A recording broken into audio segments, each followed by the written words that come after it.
Bismillahirrahmanirrahim, chers élèves, deuxième bac PC-SVT, toujours dans le chapitre dérivation étude fonction, on va voir dans l'exercice 9, étude d'une fonction définie par Morse. Donc on a f de x, il est défini sur l'intervalle 0,1 par x carré sur 2 moins x, et il est défini sur les deux intervalles moins l'infini 0 union 1 plus l'infini par x moins racine de x carré moins x. Donc on va calculer les limites aux bornes, étudier la continuité de f en 0 puis en 1, étudier la dérivabilité de f en 0 puis en 1, puis interpréter les résultats obtenus, étudier les branches infinies de la courbe CF, et on va calculer la dérivée, étudier son signe, puis dresser le tableau de variation. Et la dernière question, tracer CF. Donc essayez de faire cet exercice, faites pause à la vidéo avant de passer à la solution. Donc on a f de x, la fonction il est définie par morceau. Donc sur l'intervalle 0,1, il est défini par x carré sur 2 moins x, et sur les deux intervalles moins l'infini 0 et 1 plus l'infini par x moins racine de x carré moins x. Donc on va vérifier que f il est défini sur R. En effet, on a x carré, on a le x carré moins x, il doit être positif. Donc il est positif sur les deux intervalles moins l'infini 0 et 1 plus l'infini, puisque les racines de x carré moins x sont 0 et 1. Donc 0 et 1. Donc en dehors des racines, on prend le signe de a, c'est-à-dire 1. Et entre les racines, c'est négatif. Donc pour x dans les deux intervalles moins l'infini 0 ou bien dans 1 plus l'infini, on prend f de x par x moins racine de x carré moins x puisqu'il est positif. Et lorsque le x carré moins x il est négatif, f de x est égal à x carré sur 2 moins x. Le 2 moins x est différent de 0 sur l'intervalle 0,1. Donc f est bien défini sur R. Donc calculer les limites aux bornes. Premièrement, on a f de 0. Pour calculer f de 0, il suffit de prendre x, remplacer x0 dans la première expression, donc c'est 0. f de 1, on remplace x ici par 1, on obtient 1 sur 2 moins 1, c'est 1. Donc on va calculer les limites dans plus l'infini, moins l'infini. Donc pour calculer ces limites, on va prendre l'expression f de x au voisinage de moins l'infini, si x moins racine de x carré moins x, de même sur l'intervalle 1 plus l'infini. Donc premièrement, on a la limite de racine de x carré moins x lorsque x tend vers plus l'infini, c'est plus l'infini. De même pour x lorsque x tend vers moins l'infini, parce que x carré moins x lorsque x tend vers moins l'infini ou bien plus l'infini, c'est plus l'infini. Donc la limite de la racine de x carré moins x, c'est plus l'infini au voisinage de plus l'infini et de moins l'infini. Donc premièrement, on va pour la limite en moins l'infini.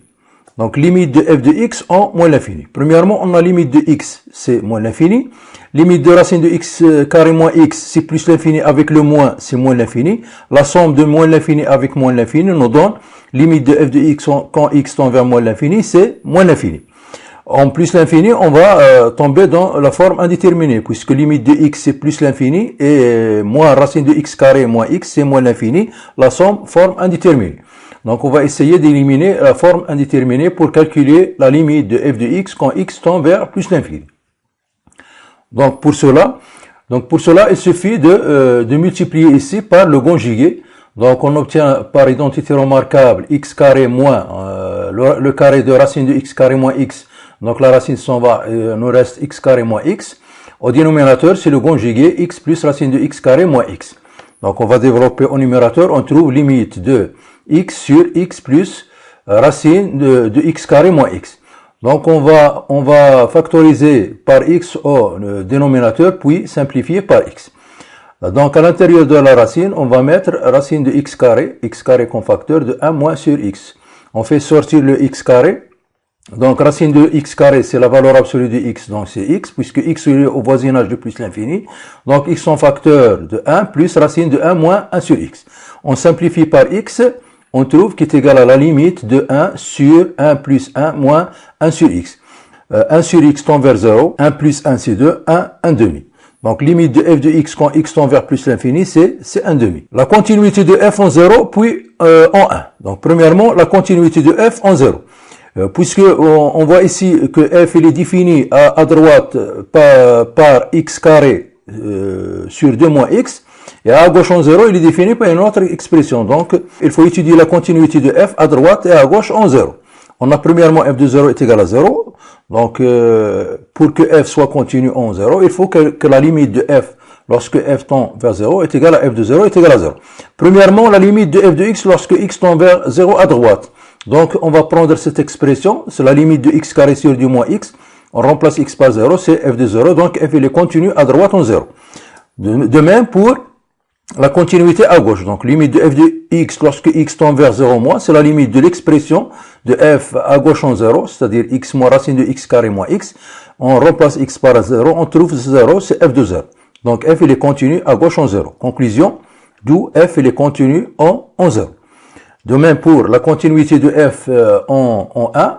Donc, il est défini, f il est défini à gauche en 1 par une expression et à droite en 1 par une autre expression. Donc, il faut utiliser la continuité à gauche et à droite. Premièrement, on a f de 1 est égal à 1.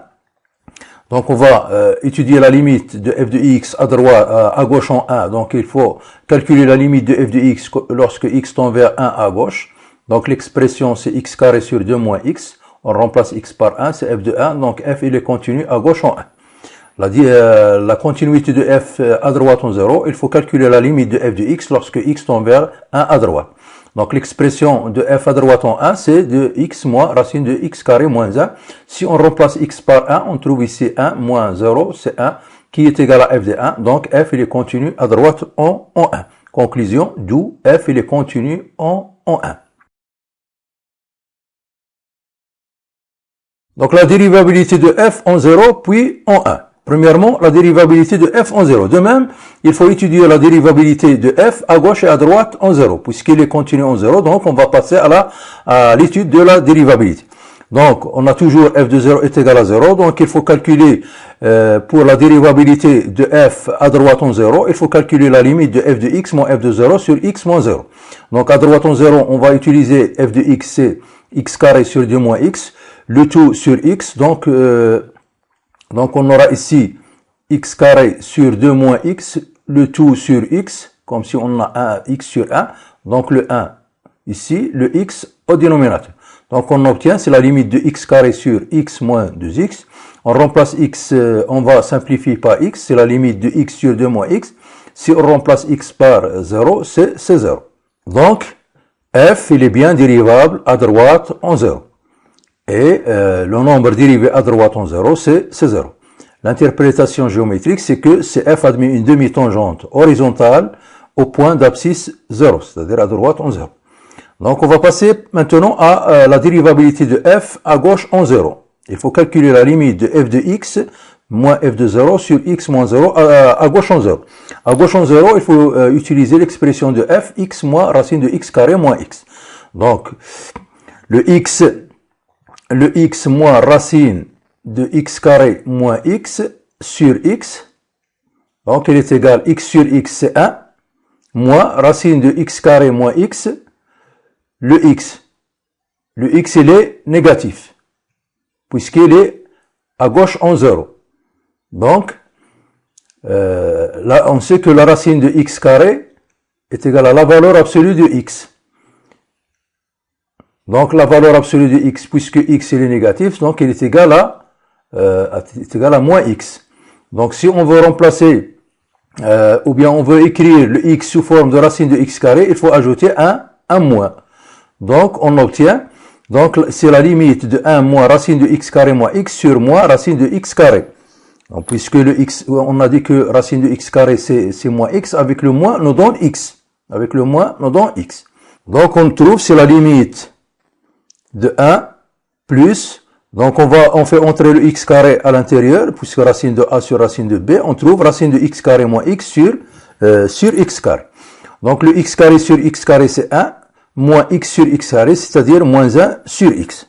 Donc limite de f de x moins f de 0 sur x moins 0, c'est la limite de 1 plus racine de 1 moins 1 sur x.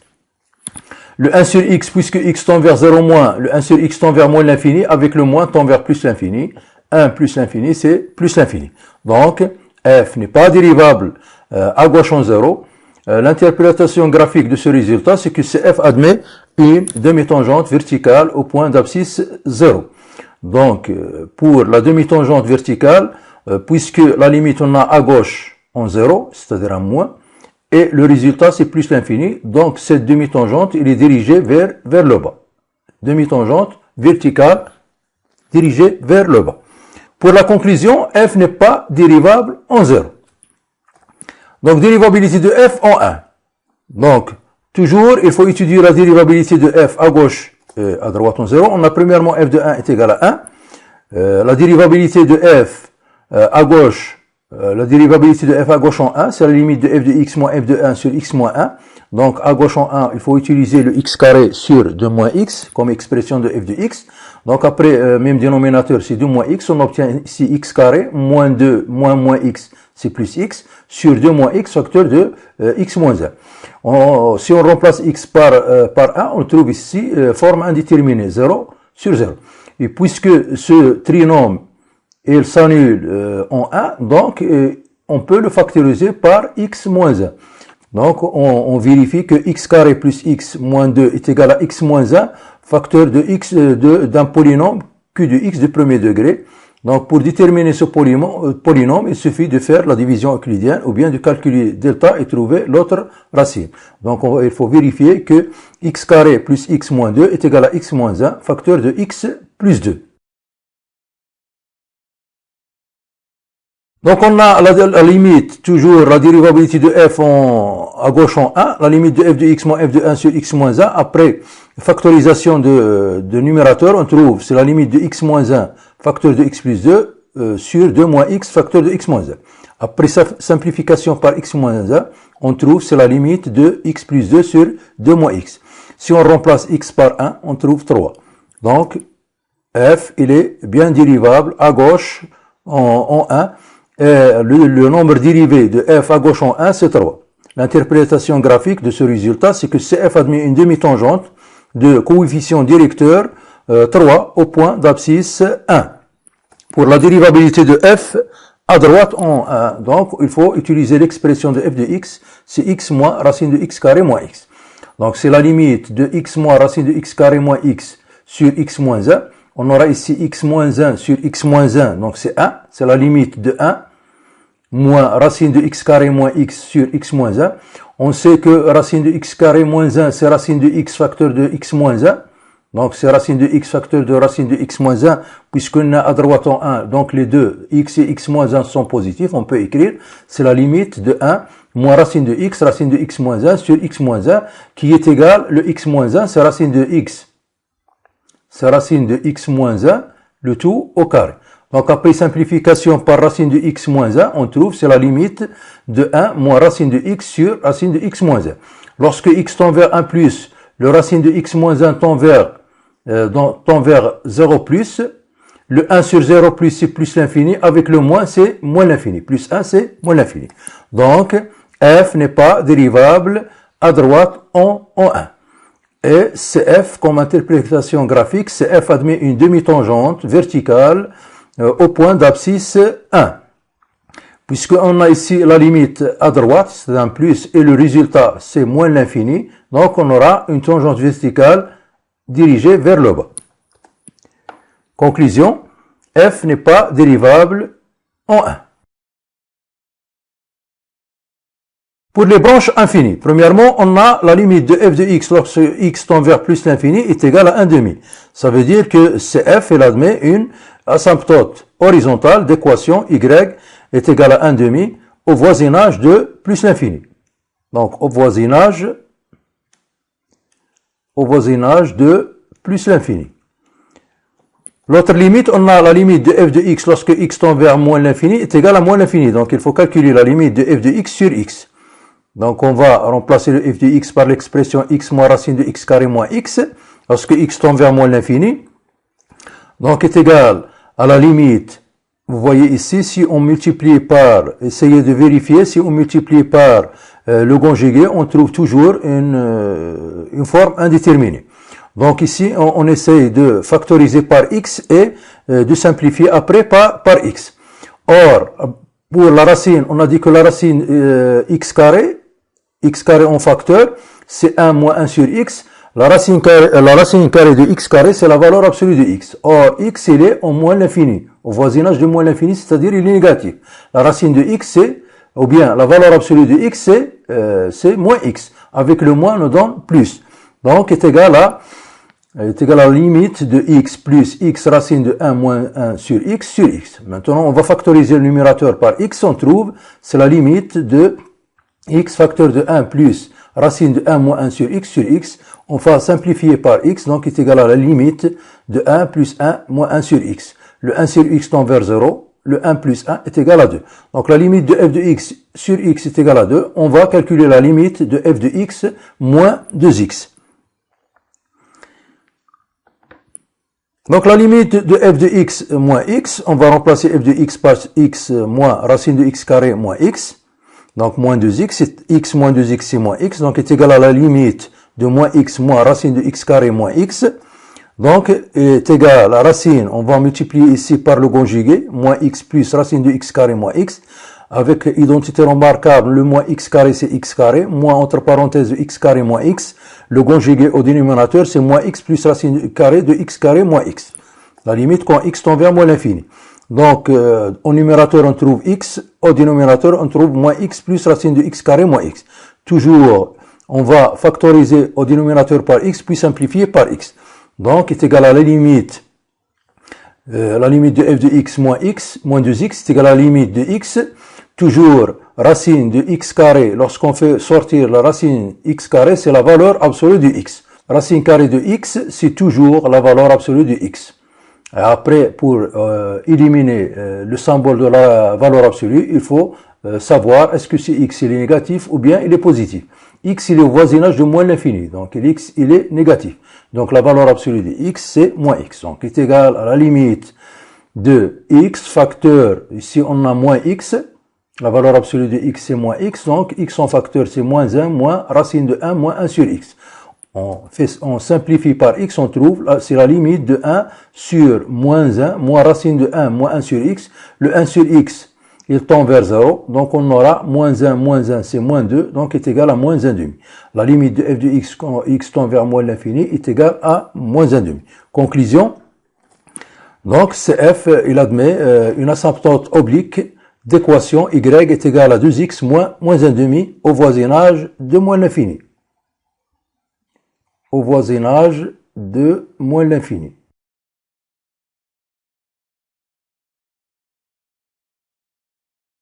Donc on va calculer f' de x puis étudier son signe. Premièrement, sur l'intervalle ouvert 0,1. f' de x, c'est, on va prendre l'expression x carré sur 2 moins x. Donc u sur v' est égal à u' v moins u v' sur v carré. Donc on va utiliser cette règle. f' de x donc est égal à la dérivée de x carré facteur de 2 moins x carré facteur de 2 moins x prime. Ici 2x facteur de 2 moins x. Le moins x, 2 moins x, la dérivée c'est moins 1 avec le moins c'est plus x carré sur 2 moins x carré. Donc le f' de x après développement, on va trouver moins x carré plus 4x sur 2 moins x le tout au carré. Donc f' de x, c'est on fait au numérateur factorisé par x, c'est x facteur de 4 moins x sur 2 moins x carré. Donc pour le signe de f' de x, c'est le signe de numérateur. Donc c'est le signe de x facteur de 4 moins x. Le x il est positif, le x il est dans l'intervalle 0,1, donc 4 moins x il est strictement positif. Donc quel que soit x appartenant à l'intervalle ouvert 0,1, f' de x il est strictement positif, d'où f il est strictement croissante sur l'intervalle ouvert 0,1. Donc passons maintenant à deuxième expression. Soit x appartenant à la réunion des deux intervalles moins l'infini 0, union 1 plus l'infini. On va calculer le f' de x. f' de x, c'est la dérivée de x moins racine de x carré moins x. Donc c'est la dérivée de x, c'est 1, moins la dérivée de x, de racine de x carré moins x, toujours, on va utiliser la règle racine de u' est égal à u' sur 2 racines de u. Donc est égal la dérivée de x carré moins x sur 2 racines de x carré moins x. Donc f' de x est égal à 1 moins la dérivée de x carré moins x c'est 2x moins 1 sur 2 racine de x carré moins x. Donc on va continuer à calculer f' de x dans ces deux intervalles. f' de x on a dit que c'était 1 moins 2x moins 1 sur 2 racine de x carré moins x. Il faut étudier le signe de cette dérivée, cette f' de x, sur les deux intervalles. Premièrement, étudions le signe de f de x pour x inférieur strictement à 0. Donc pour x inférieur strictement à 0, c'est-à-dire x négatif, le 2x moins 1 il est négatif, avec le moins il est positif, le dénominateur il est positif, donc f' de x il est strictement positif. D'où f est strictement croissante sur l'intervalle ouvert moins l'infini 0. Pour le deuxième cas, pour x supérieur strictement à 1, c'est-à-dire de l'intervalle ouvert 1 plus l'infini, f' de x, donc on va essayer de faire le même dénominateur, c'est 2 racines de x carré moins x moins 2 moins x. On va essayer d'étudier le signe de f' de x, on va multiplier par le conjugué de numérateur, donc le carré de 2 racines de x carré moins x, c'est 4 facteurs de x carré moins x, moins le carré de 2x moins 1 sur 2 racines x carré moins x facteur de le conjugué de numérateur. On voit que le dénominateur il est toujours positif, donc on va étudier le signe de numérateur. Donc on va développer f' de x c'est 4x carré moins x facteur, ou bien moins 2x moins 1 au carré c'est 4x carré moins 4x plus 1 sur le dénominateur qui est toujours positif. On va développer au numérateur, c'est 4x carré moins 4x carré plus 4x moins avec plus c'est moins 1 sur le dénominateur qui est toujours strictement positif. Donc f' de x, on va calculer le 4x x carré moins 4x carré, le moins 4x avec plus 4x, il nous reste moins 1 sur une quantité qui est strictement positive au dénominateur. C'est-à-dire f' de x, il est strictement négatif sur l'intervalle moins l'infini, ou bien sur l'intervalle 1 plus l'infini.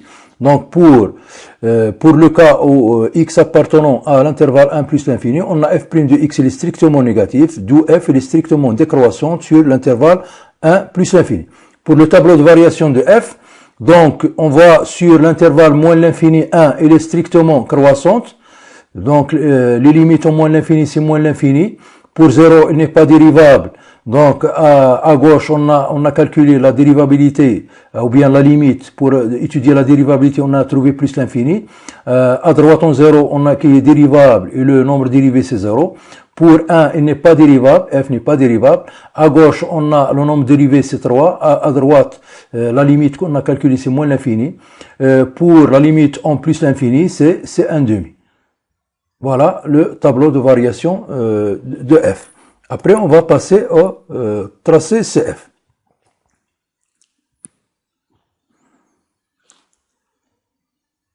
Donc, pour tracer CF, premièrement, on va commencer par les asymptotes. On a une asymptote horizontale d'équation y est égale à 1/2, une asymptote oblique au voisinage du moins l'infini d'équation y est égale à 2x moins 1/2. Pour les demi-tangentes, on a au point 1, on a une demi-tangente de coefficient 3 à gauche, en 1, coefficient 3, et on a une tangente verticale dirigée vers haut. Donc au point 1, donc au point d'abscisse 1, c'est-à-dire au point 1, 1, on a deux demi-tangentes. Une tangente verticale dirigée vers haut et une demi-tangente de coefficient 3. Comment tracer la demi-tangente de coefficient 3? Donc il suffit de se déplacer par une unité à droite et de faire monter par 3, le coefficient directeur. Si le coefficient directeur est négatif, on descend. Si le coefficient directeur est positif, on monte. Donc 1, 2, 3, on obtient le deuxième point pour tracer la demi-tangente. Donc on a le premier point, voilà le deuxième point. Pour 0, on a une tangente horizontale à droite et une tangente verticale à gauche en 0. Donc voilà les demi-tangentes et les asymptotes. Donc on va tracer la courbe. Donc premièrement sur l'intervalle 1 plus l'infini, on a dit que f il est strictement décroissante. On a une demi-tangente verticale, on a une asymptote horizontale.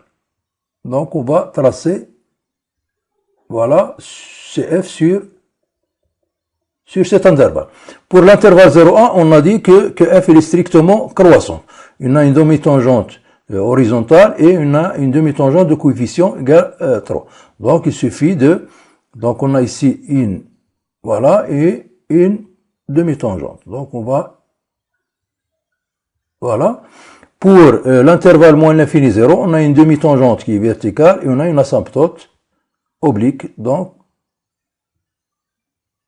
voilà, on a CF. Donc voilà la courbe CF tracée par le logiciel GeoGebra. On a ici, puisque f n'est pas dérivable au point d'abscisse 1 et au point d'abscisse 0, des points anguleux, puisque f n'est pas dérivable au point 0 et en 1. Donc à la prochaine vidéo, Inch'Allah, et merci.